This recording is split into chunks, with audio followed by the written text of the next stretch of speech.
سوچیے اگر آپ کو زندگی کے ہر موڑ پر درست فیصلہ کرنے کے لیے ایک ایسا نقشہ مل جائے جو کبھی غلط نہ ہو، جو ہمیشہ سیدھے راستے کی طرف لے جائے، اور جس پر چل کر کوئی شخص نہ کبھی گمراہ ہو اور نہ ناکام، تو کیا آپ اسے اختیار نہیں کریں گے؟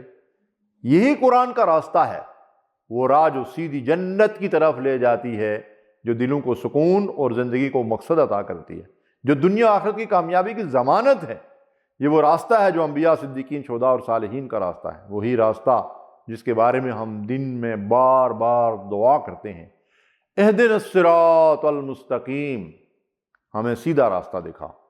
قرآن کا راستہ وہی راستہ ہے جس پر چل کر ایک غلام بلال سے سیدنا بن گیا، جس نے یتیم محمد صلی اللہ علیہ وسلم کو رحمت للعالمین بنا دیا، جس نے صحرا کے چرواہوں کو دنیا کے سب سے بڑے حکمرانوں میں تبدیل کر دیا، جس نے ہر اس شخص کو عزت دی جس نے اسے اپنایا۔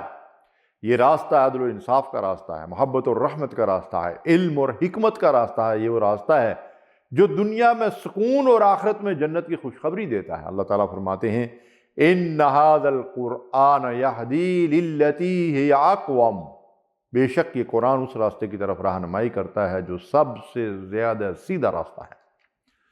جس نے قرآن کے راستے کو اختیار کر لیا وہ کبھی ناکام نہیں ہوا، اور جس نے اس سے منہ موڑ لیا وہ کبھی کامیاب نہیں ہو سکا۔ دنیا کے تمام نظام، نظریے اور قوانین وقت کے ساتھ بدل جاتے ہیں، مگر قرآن کا راستہ وہی ہے جو ازل سے ابد تک ایک جیسا رہے گا۔